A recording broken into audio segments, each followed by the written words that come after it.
Yang terhormat Bapak-Bapak, Ibu-Ibu, salam Pancasila. Bapak-bapak, Ibu-Ibu yang melihat video saya ini, tolong jangan lupa subscribe, like, dan di-share. Sifatnya gratis. Pada hari Senin, tanggal 18 September tahun 2023, saya akan mengomentari ada menteri mencekik wakil menteri terkait masalah kerja.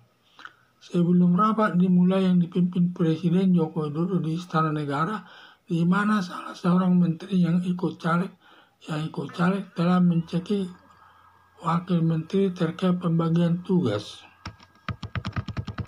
Menteri mencari atasan wakil menteri saat itu tidak datang, maka Wamen datang ke rapat di istana menggantikan menterinya.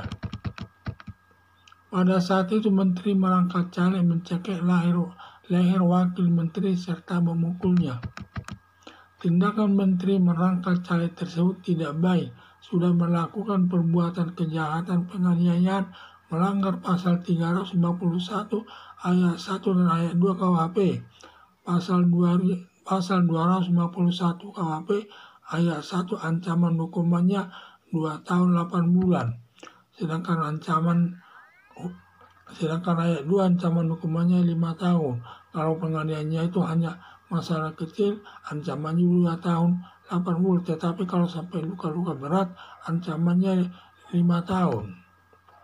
Penganiayaan masuk perbuatan delik biasa. Siapapun yang melaporkan ke polisi atau tanpa ada laporan ke polisi atau polisi mengetahuinya sendiri dapat menindak menteri yang melakukan pencegahan leher wakil menteri tersebut. Perilaku menteri ini baru menjawab selaku pembantu Presiden RI, bagaimana kalau jadi presiden nanti tidak segan-segan memukul bawahannya bila ada kesalahannya. Menteri tersebut gampang sekali main hakim sendiri agar dapat mengurangi tindakannya. Lebih baik wakil menteri melaporkan kepada polisi agar diproses sesuai hukum yang berlaku, yang nanti hakim menjatuhkan hukumannya sesuai perbuatannya. Tidak pantas seorang menteri bersikap kasar sampai berurusan dengan aparat penegak hukum. Dengan dijatuhkan hakim hukumannya nanti hingga masuk penjara, diharapkan menteri tersebut tidak akan mengulangi perbuatannya lagi. Sebelum terjadi masalahnya, lebih baik masalahnya tersebut bahwa menteri yang mencekik tersebut menggugat atasan wakil menteri tersebut. Paling penyelesaian masalah uang daripada main hakim sendiri. Menteri yang melakukan pencekikan tersebut akibatnya masuk penjara. Harapan saya demi tegaknya hukum di tengah-tengah masyarakat agar wakil menteri melaporkan menteri yang mencekik tadi lehernya kepada polisi, yang nanti hakim menjatuhkan hukumannya sesuai perbuatannya, sesuai rasa keadilan yang berlaku di masyarakat.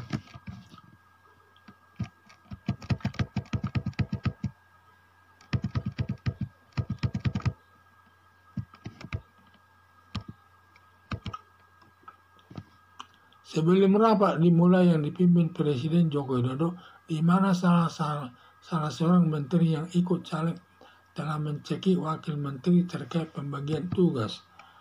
Menteri mencari atasan wakil menteri saat itu tidak datang, maka Wamen datang ke rapat di Istana Negara menggantikan menterinya. Pada saat itu menteri merangkap caleg mencekik leher wakil menteri serta memukulnya.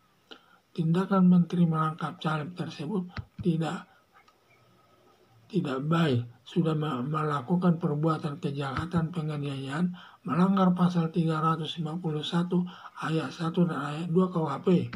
Pasal 251 ayat 1 ancamannya hukumannya 2 tahun 8 bulan. Sedangkan ayat 2 ancaman hukumannya 5 tahun. Penganiayaan masuk perbuatan delik biasa. Siapapun yang melaporkan ke polisi atau tanpa ada laporan ke polisi atau polisi mengetahui sendiri dapat menindak menteri yang melakukan pencekikan leher wakil menteri tersebut. Perilaku menteri ini baru menjawab selaku pembantu presiden, bagaimana kalau jadi presiden nanti tidak segan-segan memukul bawahannya bila ada kesalahannya yang sifatnya diktator. Menteri tersebut gampang sekali main hakim sendiri. Agar dapat mengurangi tindakannya, lebih baik wakil menteri melaporkan kepada polisi agar diproses sesuai hukum yang berlaku, yang nanti hakim menjatuhkan hukuman sesuai perbuatannya.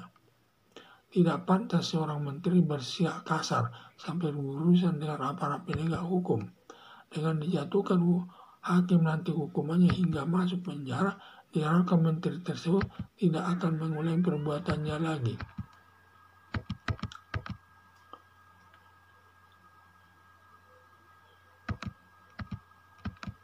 Harapan saya demi tegaknya hukum di tengah-tengah masyarakat agar wakil menteri melaporkan menteri yang mencekik tadi kepada polisi, yang nanti hakim menjatuhkan hukumannya sesuai perbuatannya, dengan sesuai rasa keadilan yang berlaku di masyarakat. Sekian dan terima kasih.